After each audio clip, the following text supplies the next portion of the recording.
بسم اللہ الرحمن الرحیم۔ ہم نے یہ عرض کیا نبوت اور رسالت کے حوالے سے، اور یہ ہم نے عرض کیا کہ حضور اقدس صلی اللہ علیہ وسلم پر جو پہلی وحی غار حرا میں نازل ہوئی تھی وہ تھی نبوت، اس کے بعد دوسری وحی آیہ المدثر کی ابتدائی آیات نازل ہوئی وہ تھی رسالت۔ تو اس کے بعد حضور اقدس صلی اللہ علیہ وسلم نے اب دعوت کا کام شروع کیا، اب اصل جو ذمہ داری تھی وہ شروع ہو گئی۔ تو سب سے پہلے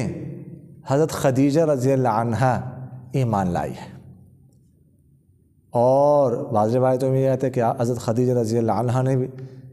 ہم نے یہ عرض کیا کہ سب سے پہلے جو حکم نازل ہوا تو وہ نماز کا تھا،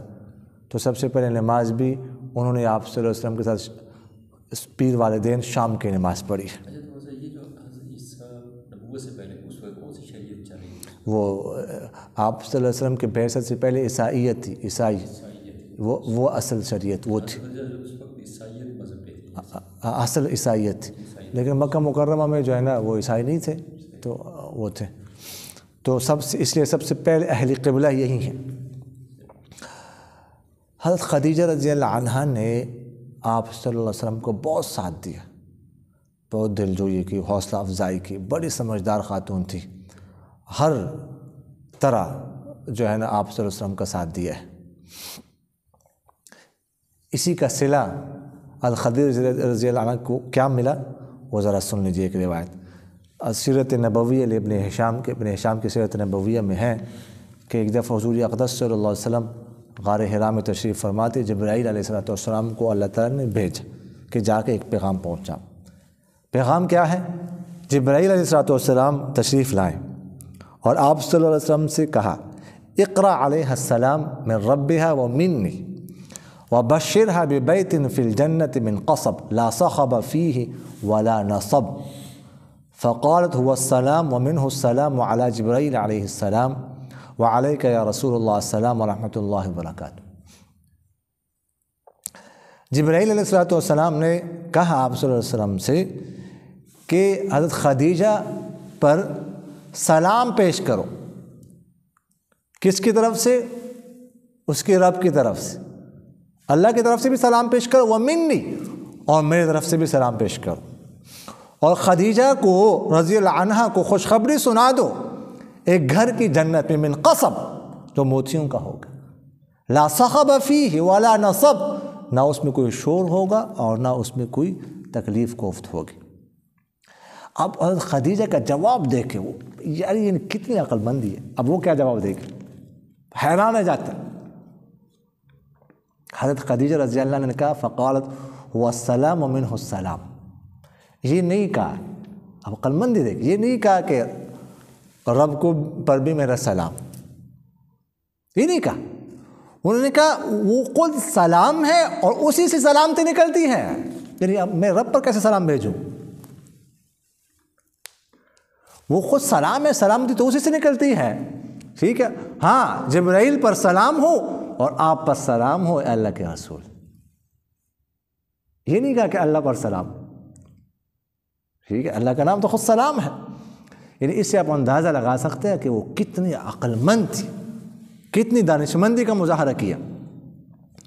تو اس کے بعد دوسرے نمبر پر جو اسلام لانے والے ہیں وہ ابوبکر صدیق رضی اللہ تعالیٰ عنہ۔ ابوبکر صدیق رضی اللہ تعالیٰ عنہ کے آپ صلی اللہ علیہ وسلم کے ساتھ بہت گہرے مراسم اور تعلقات تھے، یعنی بعثت سے پہلے بھی اہم امور پر مشورہ ہوتا تھا، اور روزانہ کا تقریباً یہ معمول تھا، مشورہ، ملاقات، اور اس طرح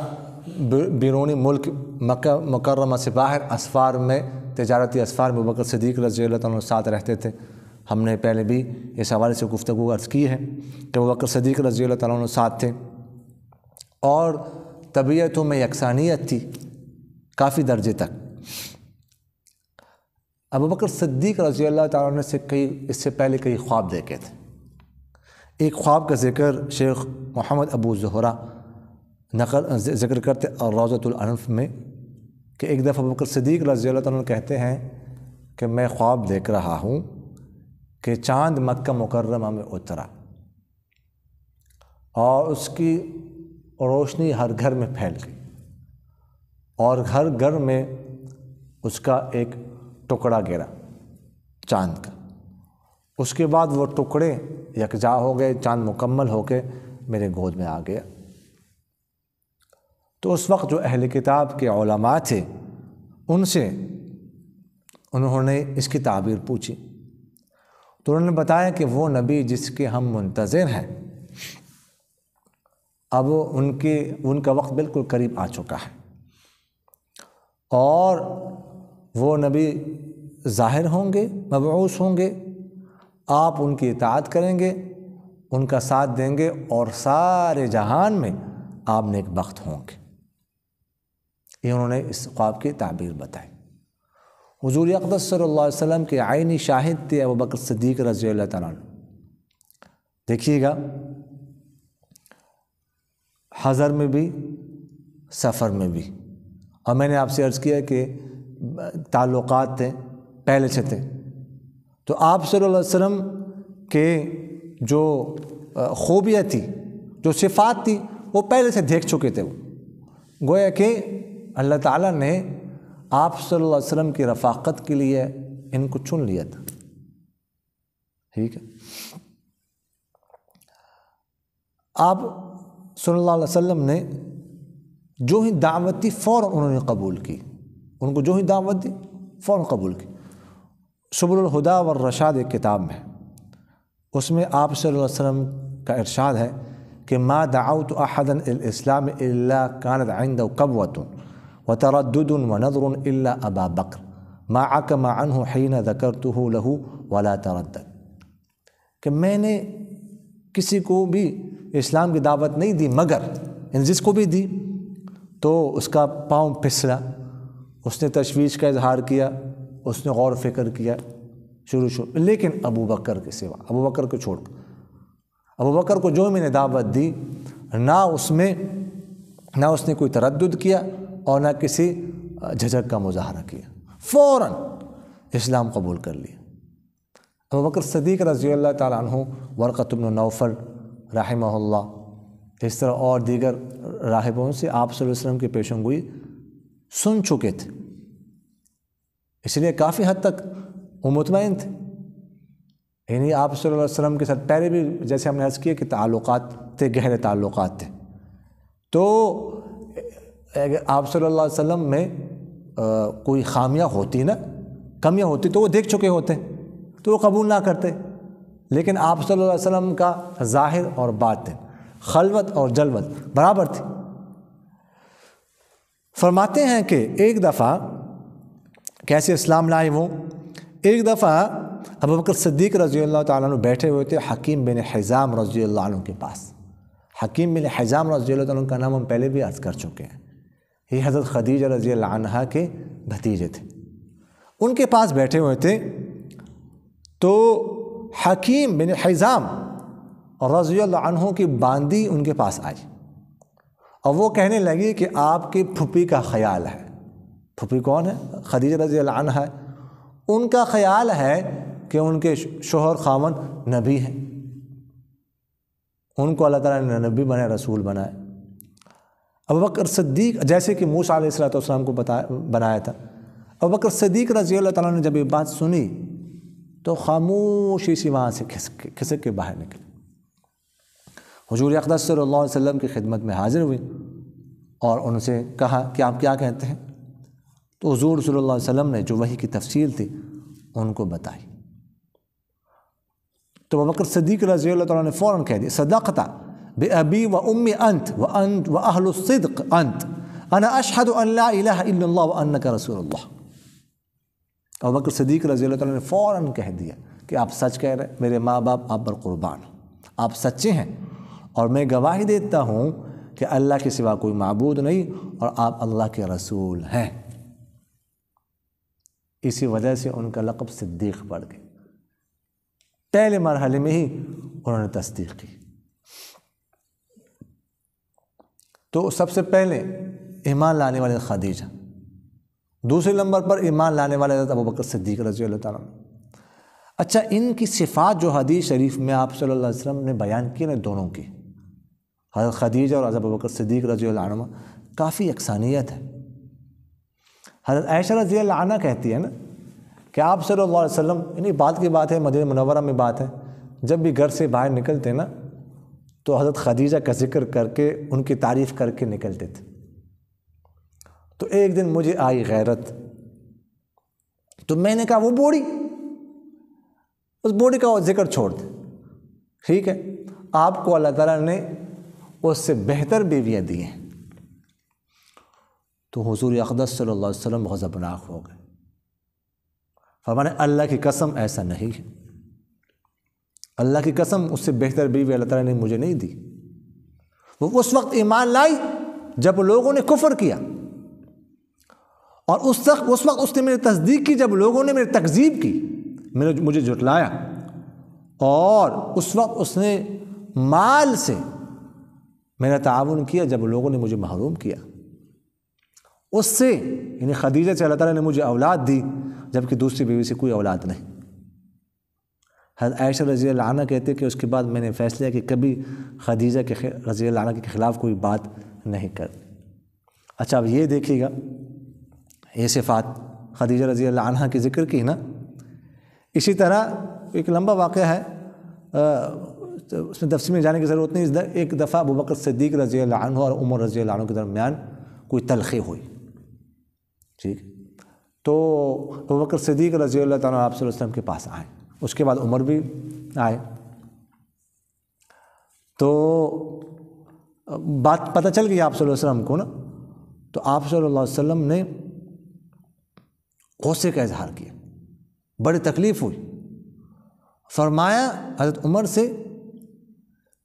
کہ اللہ نے مجھے مبعوث کیا، تم نے مجھے جھٹلایا، ابوبکر نے میری تصدیق کی، ٹھیک ہے، اور اس نے مال کے ساتھ میرے دلجوئی کی، میرا ساتھ دیا، تم میرے لیے میرے اس دوست کو چھوڑو گے کہ نہیں؟ یہ حضرت عمر سے کہا۔ اب آپ اس سے اندازہ لگائیں نا کہ ان دونوں کی صفات میں یکسانیت کافی حد تک۔ نام ابوبکر صدیق رضی اللہ تعالیٰ کا تھا عبد الکعبہ، یہ ان کا نام تھا، حضور صلی اللہ علیہ وسلم نے تبدیل کر کے عبداللہ رکھا، عبداللہ ان کا نام تھا، اور ابو بکر ان کی کنیت تھی، فرماتے کنیہ بھی ابی بکر لابتکارہ بالخصال الحمیدہ، ان کا کنیت ابو بکر رکھی گئی کہ خصائل حمیدہ میں، اچھی صفات میں جدت تراز اور تنہا ہونے کی وجہ سے۔ لقب ان کا عتیق تھا، بعض حضرات کہتے ہیں کہ عتیق لقب اس لیے تھا کہ بہت زیادہ خوبرو اور خوبصورت تھے، اس لیے ان کا لقب عتیق رکھا گیا۔ بعض حضرات کہتے ہیں کہ یہ لقب آپ صلی اللہ علیہ وسلم نے ان کو دیا تھا، عتیق کا لقب، عتیق کا آزاد، کیوں؟ اس لیے کہ آپ صلی اللہ علیہ وسلم نے آپ کو خوشخبری سنائی تھی کس سے؟ جہنم سے آزادی کی، اس لیے آپ کو لقب دیا عتیق۔ ابوبکر صدیق رضی اللہ تعالی عنہ انبیاء کے بعد سب سے افضل ہے، ٹھیک ہے، جتنے بھی انبیاء گزرے ہیں نا، ان کے بھی تو انبیاء کے صحابہ گزرے ہیں، حواری گزرے ہیں، اکثر انبیاء کے، تو ان کے تمام صحابہ میں، تمام حواری میں، تمام پیغمبروں کے ساتھیوں میں سے سب سے افضل انبیاء کے بعد ابوبکر صدیق رضی اللہ تعالی عنہ ہیں، اس پر اجماع ہو چکا ہے۔ اور جمعے کے حوالے سے ان کے ابوبکر صدیق رضی اللہ تعالیٰ عنہ کی جو خلافت کی طرف جو اشارے حدیث میں ملتے ہیں جو آپ صلی اللہ علیہ وسلم نے کیے تھے، ہمارا جو جمعے کا